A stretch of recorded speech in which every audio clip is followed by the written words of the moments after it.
You don't have what it takes to run a business, little brother. My sister, Danielle Kesler, stood with her arms crossed, the picture of cool corporate authority. She'd been president of Skyreach Hotels, our family's boutique chain, for exactly 11 days, ever since our father decided to transition to the chairman role. Her first major executive decision, apparently, was getting rid of me. I'm Brandon Kesler, 42 years old. For 15 years, I'd been the operational backbone of Skyreach, ensuring our 8 properties across the Northeast ran smoothly, that our staff felt valued, and that our guests, the lifeblood of our business, kept coming back. I wasn't the one chasing titles or corner offices. I just made things work. The board agrees we need fresh perspectives, she continued, her gaze sweeping over me as I methodically emptied my desk drawer. We've hired a consultant, top tier from Marriott, to handle your former responsibilities. I nodded, keeping my face neutral. The board, she mentioned, consisted of herself, our father, who I suspected was being expertly managed, and 2 of her old business school friends she'd conveniently appointed to directorships just last week. If you've ever been pushed out of a family business by a sibling with sharp elbows and a sharper agenda, you'll understand the tightrope I was walking. Stay with Life Stories and subscribe to see how this high-stakes family drama played out. Your feedback is very important for us to improve the quality of our videos. If you like this video, please comment 1. If you are not satisfied, please comment 0, so we can improve the video in the future.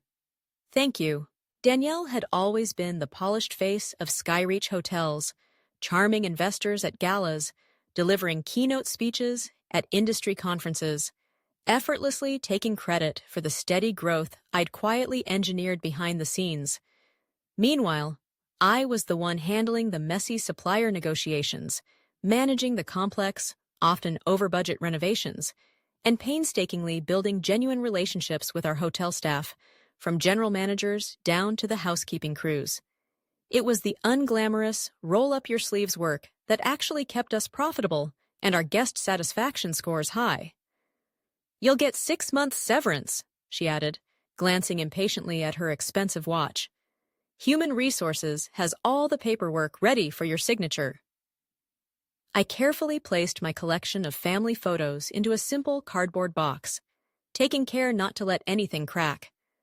The framed picture of our grandfather, a stern but kind-looking man, standing proudly in front of our very first small hotel in Burlington, Vermont, the one Danielle had never bothered to display in her own expansive office, went in last. Nothing to say, Brandon? She prodded, her perfectly tailored blazer matching her perfect French manicure. Not a hair out of place, not a flicker of doubt in her cool, appraising eyes. I finally allowed myself a small, sarcastic smile. Good luck with the Westbrook renovation, Danielle. For a fleeting moment, I saw a flash of panic in her eyes. The Westbrook property in Portland, Maine, was our largest and most complex hotel.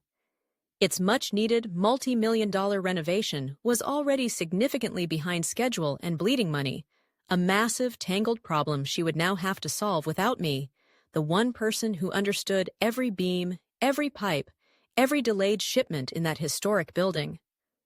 We'll manage just fine, she recovered quickly, her composure returning. My consultant, Mr. Henderson, has successfully turned around properties twice that size. I just nodded again, picked up my box, and walked out of the office I'd occupied for over a decade, without another word. 15 years of dedicated work, dismissed in a brisk 15-minute meeting. What Danielle didn't know, or perhaps had conveniently forgotten in her rush for absolute control, was that 5 years ago, our father had pulled me aside, his expression unusually serious, and given me a piece of advice that had quietly, profoundly changed everything. Never put all your eggs in one basket, Brandon, he'd said, his voice low. The hotel business, it's in our blood, yes. But land, son, land is where the real, enduring value lies.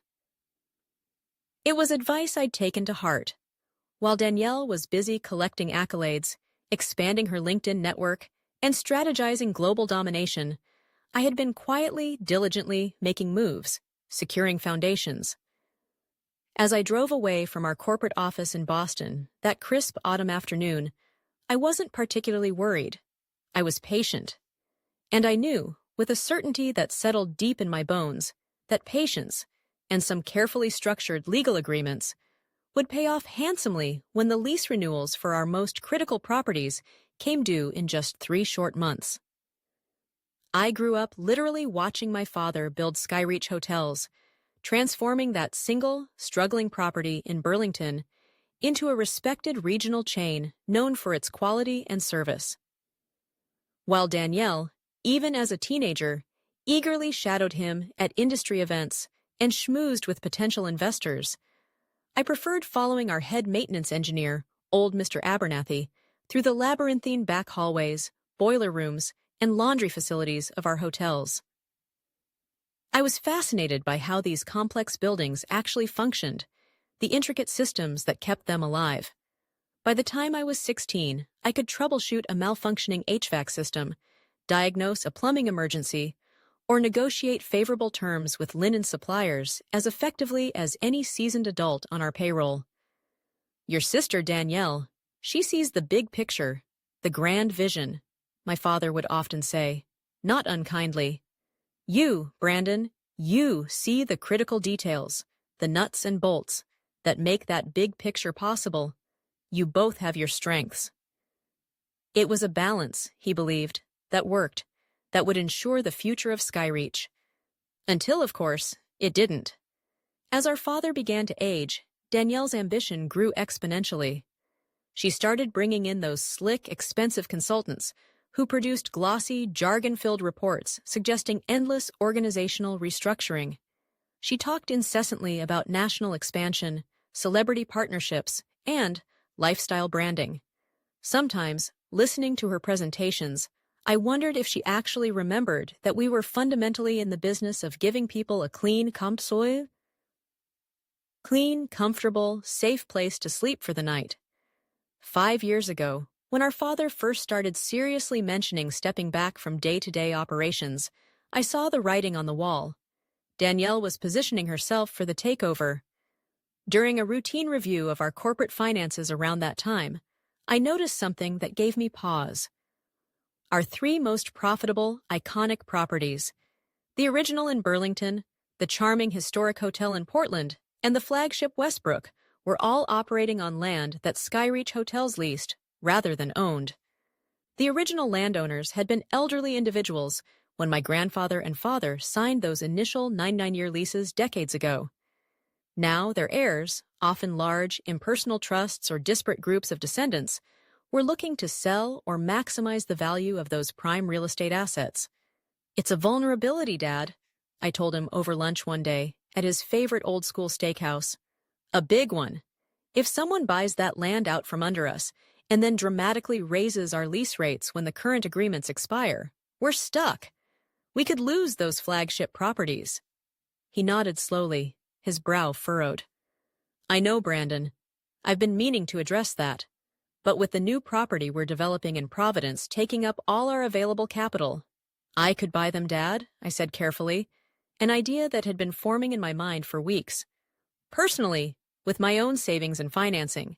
Then I could lease the land back to Skyreach at the same favorable rates we have now, with a fair renewal clause." My father studied me over the rim of his glasses, a flicker of surprise, then dawning respect in his eyes. "That would require a significant personal investment, Brandon. A big risk." "I've been saving," I replied simply. "And I believe in our company, Dad. I believe in these properties." The next day, he connected me with Skyreach's longtime bankers. 3 months later, after a whirlwind of negotiations, appraisals, and legal paperwork, I, Brandon Kesler, through my newly formed holding company, BK Holdings, personally owned the land under our 3 flagship hotels. Skyreach Hotels remained the tenant, with a 5-year preferential lease agreement that would, crucially, need renewal. "Does Danielle know about this specific arrangement, Brandon?" my father had asked as we signed the final papers. "It's all in the corporate documents, Dad," I'd said. "The land ownership transfer, the leaseback agreement, it's all transparently filed. But I added. She doesn't usually read those kinds of detailed legal documents unless she absolutely has to. He chuckled then, a dry, knowing sound. Your sister. She sees the forest, Brandon. You see the individual trees and the quality of the soil they grow in. Someday, she'll understand just how important that difference is. Now driving home from my last day at Skyreach Hotels, a company I no longer worked for, I wondered if that day had finally, belatedly, arrived.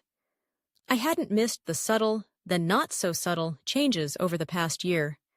Danielle increasingly excluding me from key strategic meetings, questioning my budget requests for essential maintenance and upgrades, reassigning my best, most experienced hotel managers to less critical properties or to her new special projects teams. The groundwork for my removal had been meticulously laid long before today's brief, dismissive conversation. The morning after Danielle had unceremoniously fired me, I woke at the same time as always, 5:30 a.m. For 15 years, my day had begun with a ritual, reviewing the overnight operational reports from our 8 Skyreach hotel properties, addressing any urgent guest issues, maintenance emergencies, or staffing problems before they could escalate and impact the day's business. Today, however, my phone remained silent. No urgent alerts, no early morning calls from anxious hotel managers, no fires to put out. Just silence. It was an unfamiliar, unsettling feeling. I made coffee and sat on my back porch, overlooking the cool gray expanse of Boston Harbor. The massive container ships moved silently, relentlessly across the water, constant and deliberate in their purpose. I'd always admired their quiet efficiency, their lack of fanfare. No wasted movement, no need for public recognition or corporate accolades, just the steady, vital business of carrying value from one place to another.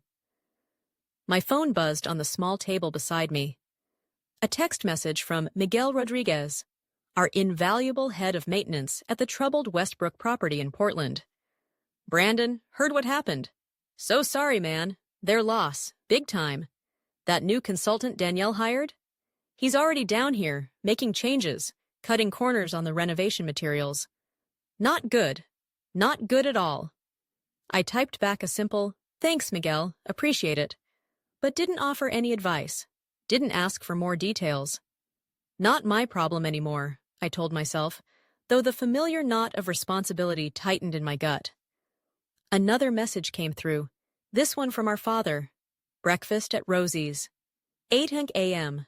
Rosie's was an old-school diner, 2 blocks from where Skyreach's first modest corporate office had been located.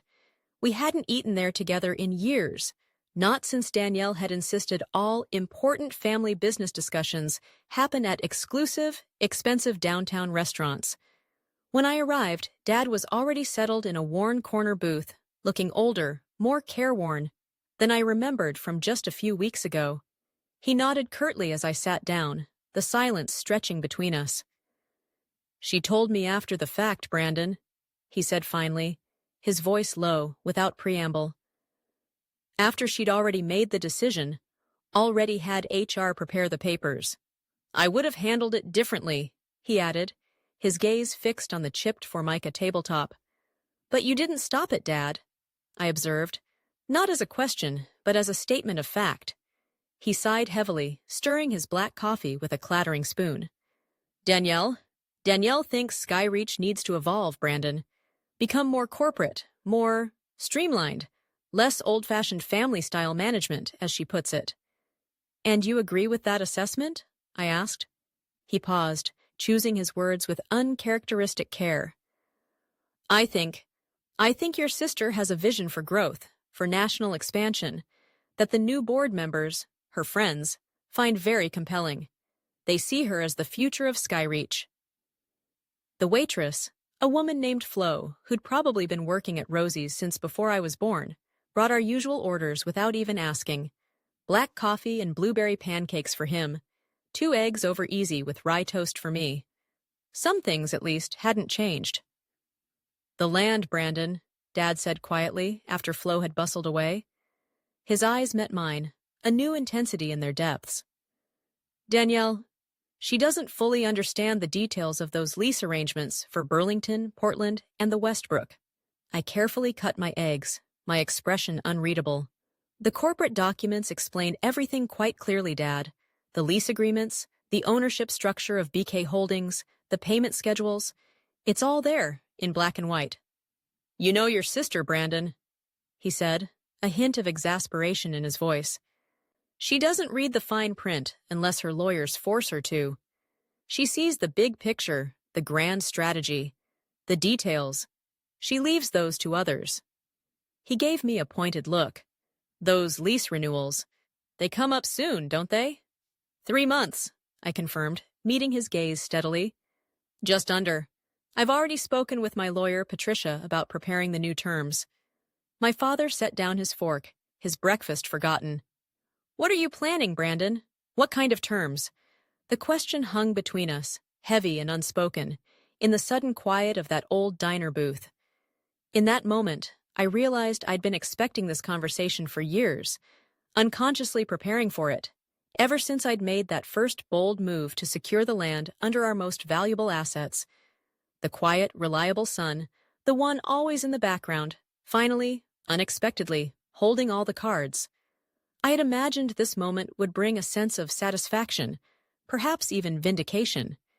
Instead, I just felt a profound weariness, a deep-seated sadness for what our family, what our business, had become. Market rate leases, Dad, I said finally, my voice even.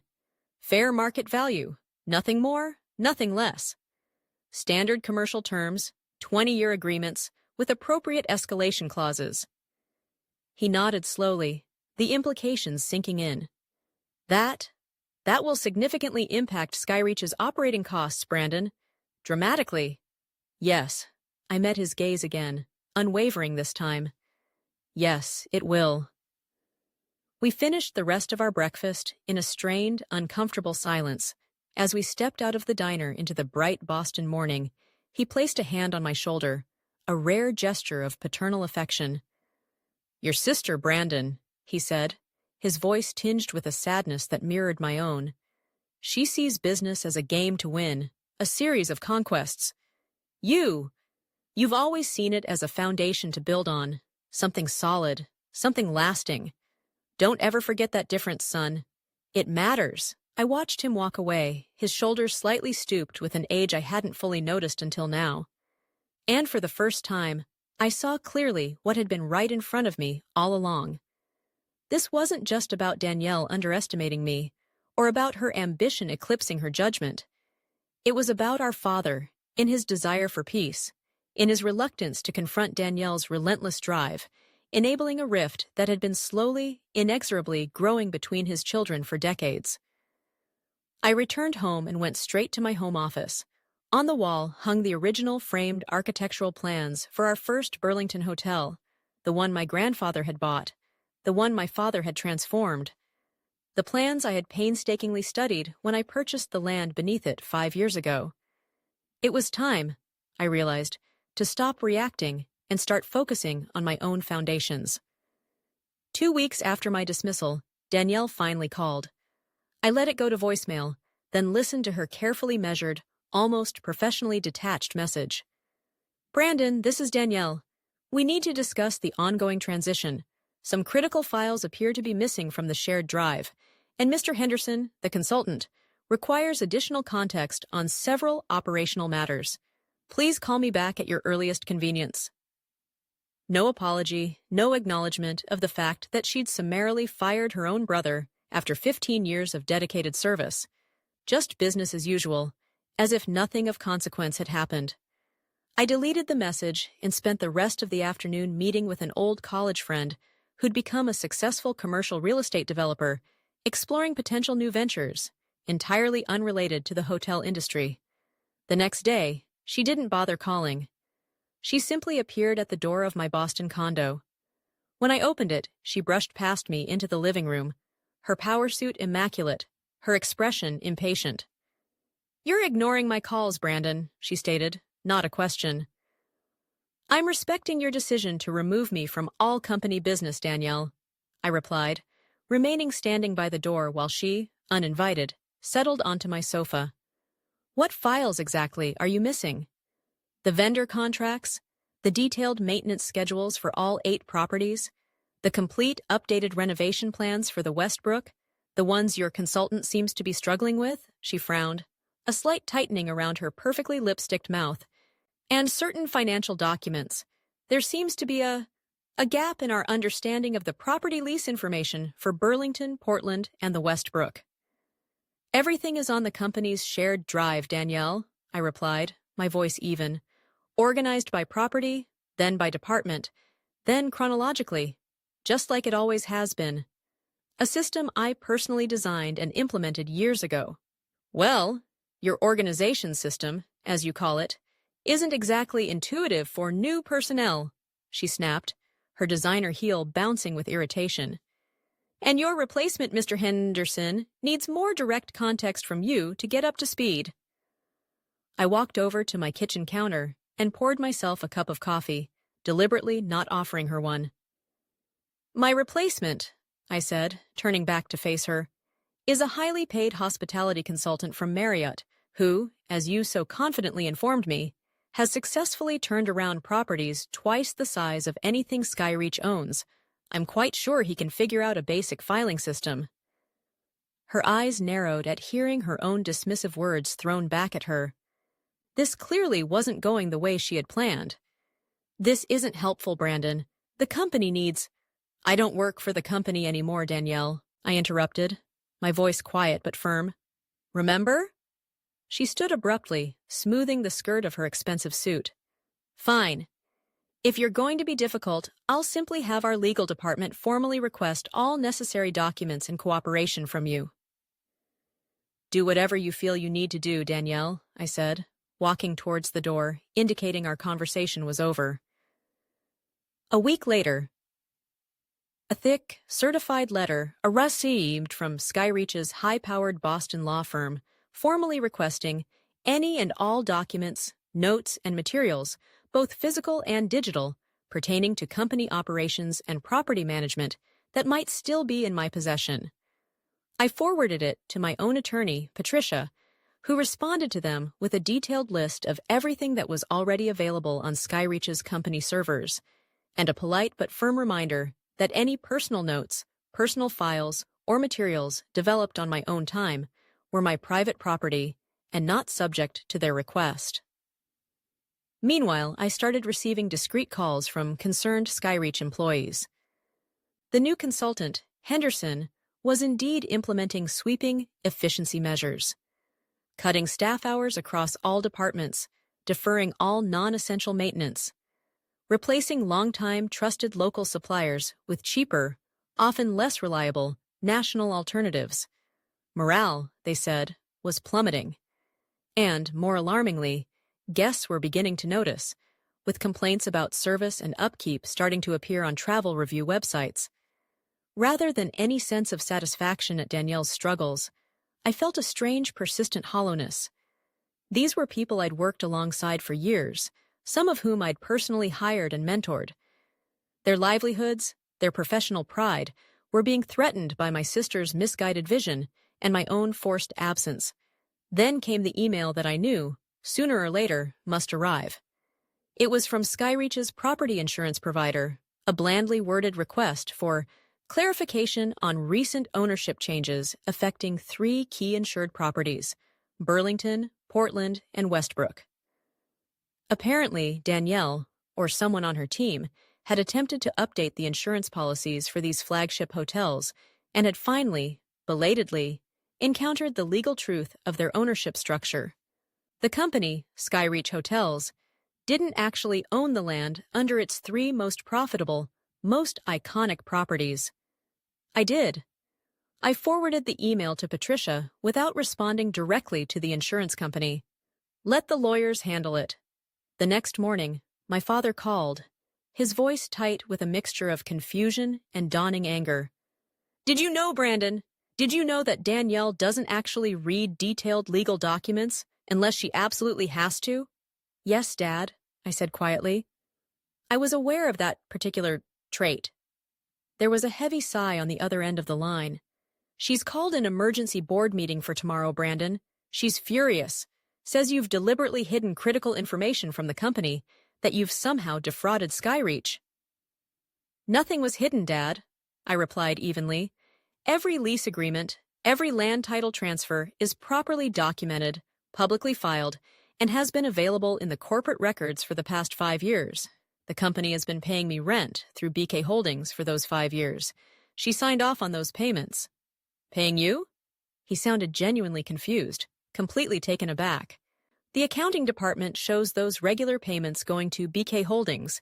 She thought that was just some third-party property management company we'd always used. BK Holdings. Brandon Kesler Holdings. My sister, the brilliant MBA, the visionary CEO, had been signing off on financial statements for 5 years without ever realizing she was approving substantial monthly lease payments directly to her own brother, the one she considered operationally incompetent. The board meeting is tomorrow afternoon, Brandon, my father continued, his voice weary now. You should be there. You need to explain. I'm not on the board anymore, Dad, I reminded him gently. And I have nothing to explain. Brandon, his voice softened, taking on a pleading tone I hadn't heard from him in years. This is still our family business, your grandfather's legacy. Please. After we hung up, I sat at my desk for a long time, turning my grandfather's old brass hotel room key 1, from that very first Burlington property, over and over between my fingers. The same key that had opened the door to the original little hotel my father had then painstakingly transformed into the foundation of Skyreach Hotels. Family business indeed. But families, I was learning the hard way, were supposed to look out for each other, protect each other, not undermine and betray. My lawyer, Patricia, called about an hour later. Skyreach's attorneys are on the line, Brandon. They're formally requesting all information regarding your intentions for the upcoming lease renewals on the Burlington, Portland, and Westbrook properties. How do you want to proceed? I looked at my grandfather's key, still in my hand. I made my decision. Send them the new terms, Patricia, I said, my voice calm, resolute. Full market rate, no special considerations, no family discounts. The Westbrook Hotel, Skyreach's flagship property in Portland, Maine, stood 8 stories tall on the prestigious corner of Ocean Avenue, its large bay windows reflecting the bright morning light off the sparkling waters of Casco Bay. I'd personally overseen its extensive, historically sensitive renovation 5 years ago, transforming it from a tired, faded motor lodge into one of our most distinctive and profitable boutique hotels.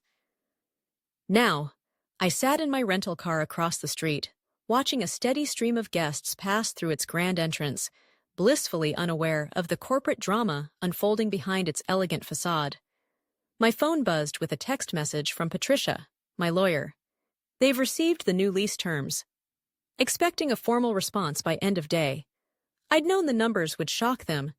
The significantly below-market lease rates I'd offered Skyreach 5 years ago, as a gesture of goodwill and family partnership, had saved the company nearly $2 million annually across those 3 key properties, Burlington, Portland, and Westbrook. The new terms, calculated strictly at current fair market value for prime commercial real estate in those locations, would eliminate that substantial financial advantage entirely, adding millions to Skyreach's operating expenses overnight. As I watched, a familiar silver Mercedes pulled into the reserved parking spot near the hotel's main entrance. Danielle. She wasn't supposed to be in Portland today. Her schedule usually kept her tethered to the Boston corporate office. I sank a little lower in my seat as she strode purposefully into the building, phone pressed to her ear, gesturing emphatically to someone on the other end of the call. Curiosity, and a growing sense of unease, got the better of me.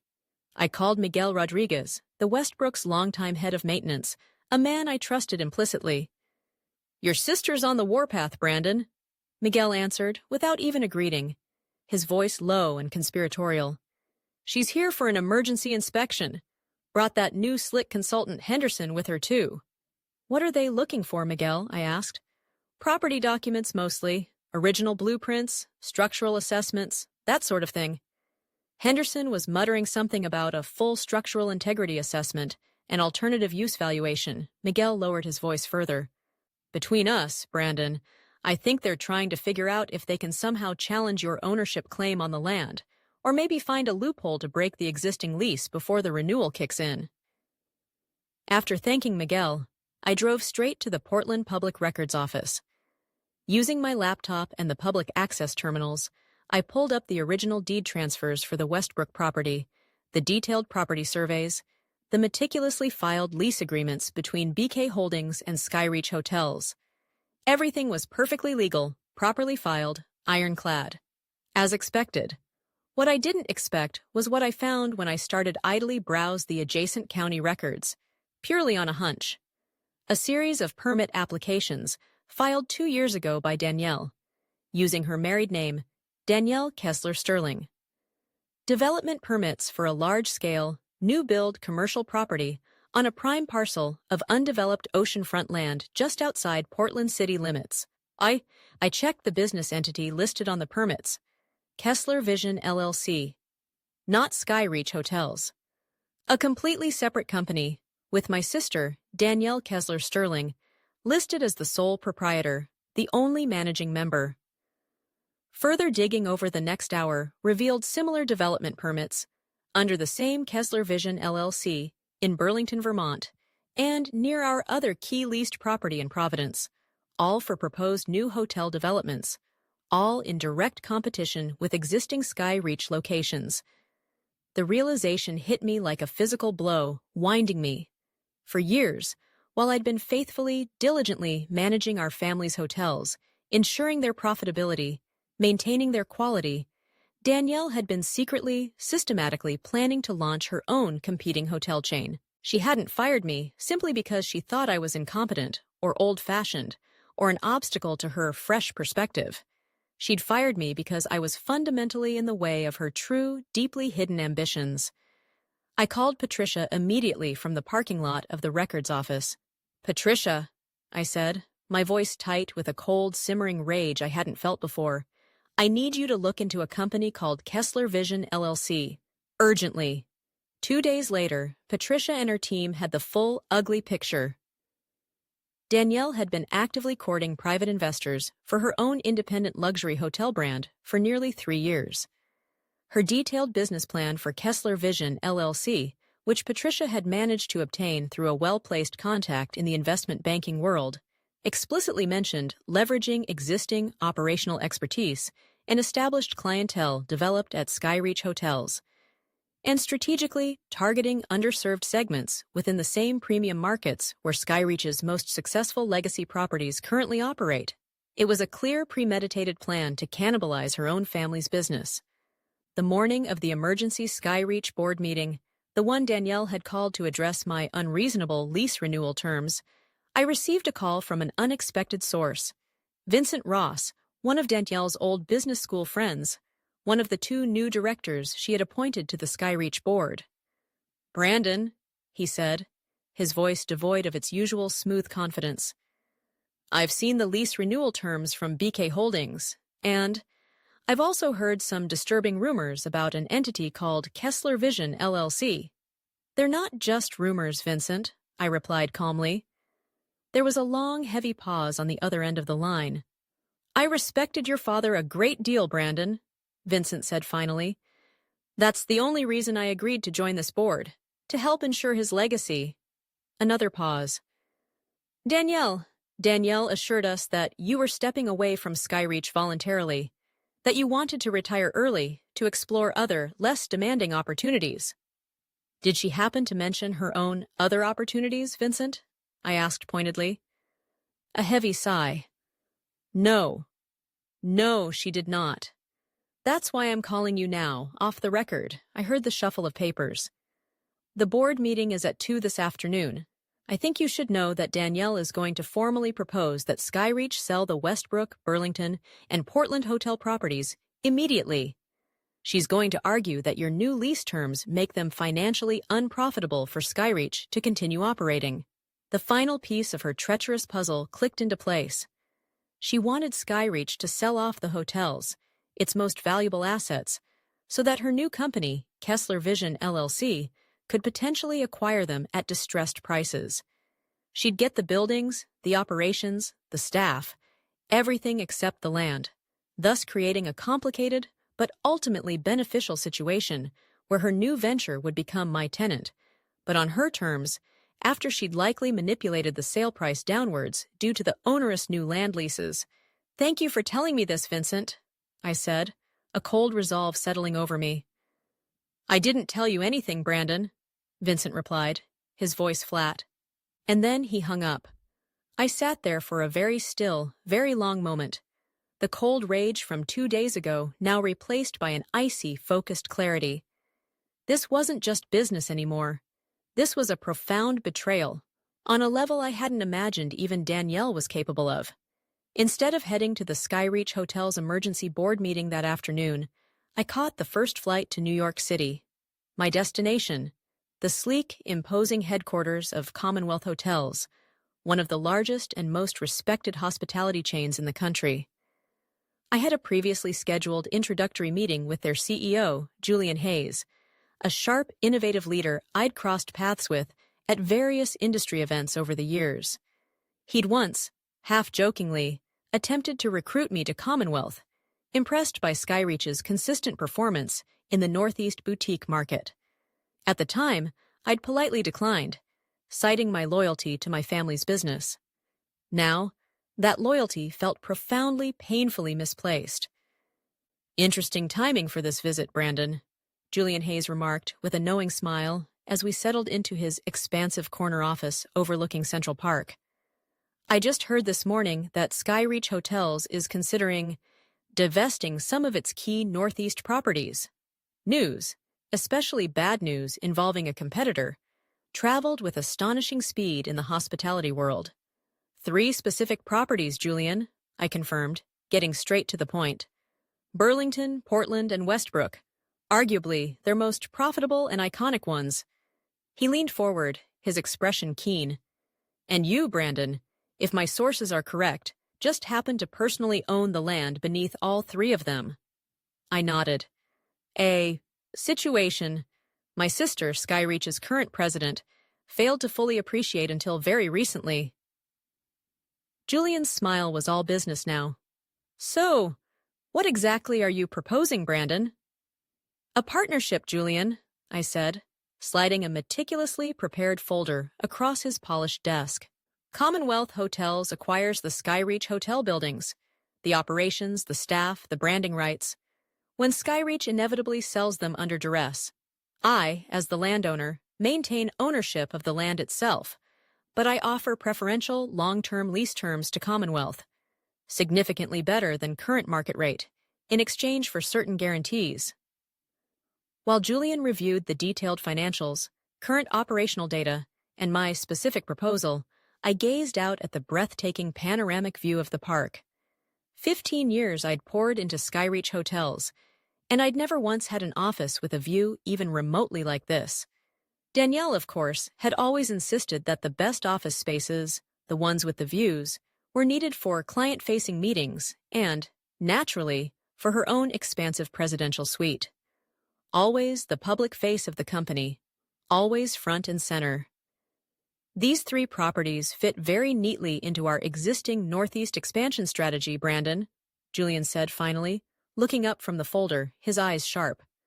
"But I'm curious, why not simply raise the rent to full market rate, or even above, and force your sister and Skyreach to continue operating them? You'd likely make more money in the short term as the landlord." "Because," I explained carefully, "my sister is already, and has been for some time, planning to launch her own competing luxury hotel chain, Kesler Vision LLC, one that would directly target Skyreach's most profitable markets, likely using Skyreach's own operational know-how and siphoned-off clientele." His eyebrows rose. "While still running Skyreach as president? That's ambitious." "That's one word for it," I said, keeping my voice carefully neutral. "I believe her original plan was to systematically devalue these 3 key Skyreach properties, have Skyreach sell them off cheaply, then attempt to acquire them herself through her new Kesler Vision venture, likely at significantly reduced prices. She would then, ironically, have become my tenant. Julian chuckled, a dry, appreciative sound. Awkward, to say the least. I prefer to choose my business partners a little more carefully, Julian, I said. I met his gaze directly.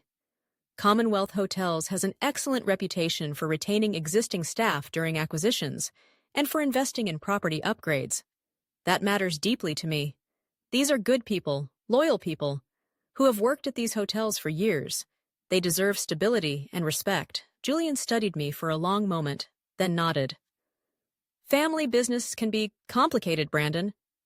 This isn't about family anymore, Julian, I replied, my voice firm. This is about doing the right thing for the hundreds of people who built these hotels, who made them successful, and who are now at risk because of one person's reckless ambition and deceit. 2 days later, Commonwealth Hotels' legal team began drafting formal acquisition proposals for the 3 Skyreach properties.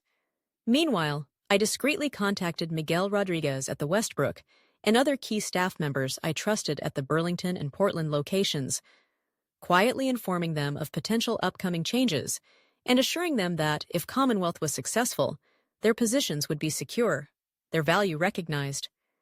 The news of Commonwealth's interest and the underlying reasons for Skyreach's sudden desire to sell broke faster than Danielle or I had expected. An influential hospitality industry blog published a meticulously researched piece, likely fueled by leaks from disgruntled Skyreach board members or observant industry insiders, speculating about Skyreach's severe financial troubles, Danielle's conflicting interests with Kesler Vision LLC, and Commonwealth's strategic interest in their prime Northeast locations.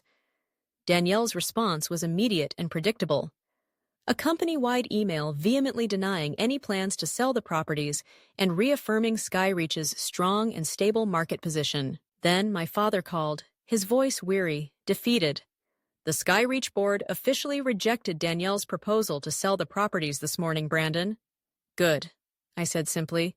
She's furious, son. Says you're deliberately undermining the company, trying to destroy her. He paused, then sighed heavily. She also found out about your meetings with Commonwealth Hotels. I remained silent. There was nothing to say. Brandon, he sighed again, the weight of years in his voice. What in God's name are you trying to accomplish here? The question hung between us, heavier than he could possibly know. What was I trying to accomplish? Revenge for a lifetime of being undervalued?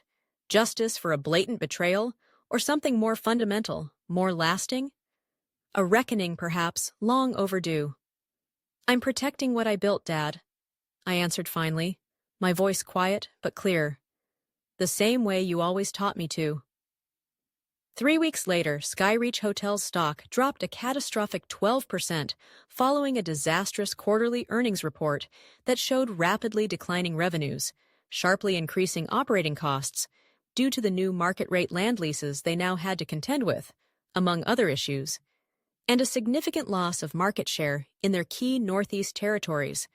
That same day, I received a formal request from the Skyreach Board of Directors, notably minus Danielle Kesler, who, I later learned, had been asked to recuse herself, for an urgent meeting to discuss strategic alternatives for certain challenged properties.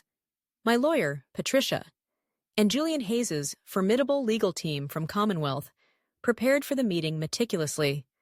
When the day came, I walked into the Skyreach corporate conference room for the first time since my unceremonious dismissal. Danielle sat at the far end of the massive table, her face tight with barely controlled anger, her eyes burning holes into me. Our father sat to her right, looking every bit his 70-plus years, his expression unreadable. The other board members, including a subdued Vincent Ross, filled the remaining seats, their faces carefully neutral. I took my place at the opposite end of the table, opened my simple leather portfolio, and waited for them to make the first move. Let's be perfectly clear about what's happening here, Danielle began, her voice clipped, sharp with resentment. My brother Brandon is attempting a hostile takeover of the company our father and grandfather built. Incorrect, Danielle, I replied calmly. my voice resonating in the suddenly silent room. I am simply exercising my legitimate rights as a property owner. Commonwealth Hotels, a highly respected and financially sound organization, is interested in acquiring certain hotel buildings that Skyreach Hotels, under your leadership, apparently no longer wishes to maintain or can no longer afford, given the new fair market rate lease terms. Vincent Ross cleared his throat. The board, Ms. Kesler, for the record, never formally approved the sale of those properties at our last meeting. The board was presented with deliberately misleading and incomplete information at that meeting, I countered, sliding professionally prepared folders across the polished table to each board member. These documents, which I trust you will review carefully, show that while serving as president of Skyreach Hotels, Danielle Kesler was simultaneously, and secretly, developing a competing hotel chain, Kesler Vision LLC, specifically designed to target Skyreach's most profitable markets, likely intending to leverage Skyreach's resources and reputation for her own personal gain. The room went utterly silent. My father's face drained of all color as he slowly opened his folder, his hand trembling slightly. "This is absurd," Danielle sputtered, her composure finally cracking. "Kesler Vision is merely a strategic consulting firm, not a hotel development company. With active development permit applications in 3 cities where Skyreach currently operates flagship hotels," I finished for her, my voice still calm, still measured. With a detailed business plan explicitly stating its intention to leverage expertise and clientele developed at Skyreach Hotels, our father turned to her then, the look of profound betrayal in his eyes more damning than any words could ever be. "Danielle, is this true?" Her defiant silence was answer enough. I continued, addressing the board. "Commonwealth Hotels' offer for these 3 properties significantly exceeds current fair market value for the buildings alone. It includes legally binding guarantees to retain all current staff at their existing salaries and benefits, and to honor all existing customer commitments and future bookings." I paused, letting that sink in. Something, I might add, that Ms. Kesler's Kesler Vision venture, according to its own business plan, had no intention of doing. "You've been planning this for years, haven't you?" Danielle accused, her voice shaking with rage. "Buying up the land, waiting, just waiting to spring your little trap." "No, Danielle," I corrected her gently. "I bought the land 5 years ago to protect our family business, to secure its future. You are the one who decided I wasn't part of that family or that business anymore." The Skyreach board voted unanimously, with our father abstaining, to accept Commonwealth Hotels' generous offer for the 3 properties. As the meeting concluded, Danielle stormed out of the room without a single word. Vincent Ross approached me afterward. "The board will be formally requesting Ms. Kesler's resignation by end of day tomorrow, Brandon," he said quietly. "We'll need strong interim leadership while we restructure the remaining Skyreach assets." I shook my head. "That won't be me, Vincent. I've already made other arrangements. My path lies elsewhere now." 1 year later, I stood on the rooftop terrace of the former Westbrook Hotel in Portland, now the flagship property of Commonwealth Hotels' prestigious Northeast Collection. The historic building had been beautifully renovated, meticulously restored, but much of its original charm, and most importantly, its dedicated staff, remained unchanged. Miguel Rodriguez still ran the maintenance department with his usual quiet competence. Most of the original Skyreach staff had chosen to stay on under Commonwealth's management, and guests still enjoyed the same breathtaking ocean views from their rooms that had always made the property so special. Julian Hayes joined me on the terrace, handing over a slim quarterly report. "Revenue up 17% from last year, Brandon," he said with a satisfied smile. "You were absolutely right about the untapped potential in this local market. As the newly appointed consulting director for Commonwealth's entire Northeast Collection, I worked primarily behind the scenes now, doing what I'd always done best, negotiating with suppliers, mentoring hotel managers, ensuring impeccable quality standards across all properties. No corner office, no power suits, No tedious board politics. Just the work itself, the quiet satisfaction of building and maintaining excellence, which was, I realized, all I'd ever truly wanted. "Have you seen your father recently?" Julian asked carefully. I nodded. "We have dinner together, with the grandkids, most months. He's adjusting to his second retirement. He finally sold the remaining 5 Skyreach properties to a smaller regional chain. Got a decent price, all things considered." After the Commonwealth deal and Danielle's forced resignation, he'd stepped back in as interim chairman of Skyreach, just long enough to stabilize the remaining company and oversee its orderly dissolution. "And your sister?" Julian inquired. "Kesler Vision LLC filed for bankruptcy protection last month," I said, my voice neutral, without a trace of satisfaction or regret. "Turns out, launching a new luxury hotel chain from scratch requires more than just ambition and a glossy business degree. It requires capital, operational expertise, and a genuine understanding of the hospitality business, things she, unfortunately, lacked." We stood in comfortable silence for a few moments, watching the lobster boats navigate the harbor far below. Eventually, Julian left for another meeting, and I remained alone with my thoughts, the salty Casco Bay breeze cool on my face. My phone buzzed with a text message from my father. "Dinner tonight, Brandon? Your niece and nephew are asking for their Uncle Brandon." I smiled and quickly confirmed. Danielle's children weren't responsible for their mother's misguided actions, and I'd made a conscious effort to ensure my relationship with them remained intact, separate from the corporate turmoil. As the sun began to set, painting the sky in fiery hues of orange and purple, I took one last long look at the magnificent property spread out before me. Not just the beautifully restored building, but the solid, enduring land beneath it, the foundation that made everything else possible. In the end, that's what Danielle had never truly understood. Success, real, lasting success, wasn't about who sat in the biggest office, or who had the fanciest title, or who could deliver the most ruthless corporate takedown. It was about creating something solid, something of value, something strong enough to weather any storm. I turned away from the stunning view and headed downstairs. It was time to prepare for dinner with family, the parts of it worth keeping anyway. Thank you for joining Brandon on his unexpected journey of family betrayal, strategic maneuvering, and ultimately, quiet vindication. If his story of protecting his legacy while forging a new path resonated with you, please share your thoughts in the comments below. We always value hearing from our Life Stories One community. And don't forget to subscribe and hit the notification bell so you never miss one of our compelling true-to-life tales. Your support helps us bring these incredible stories to light.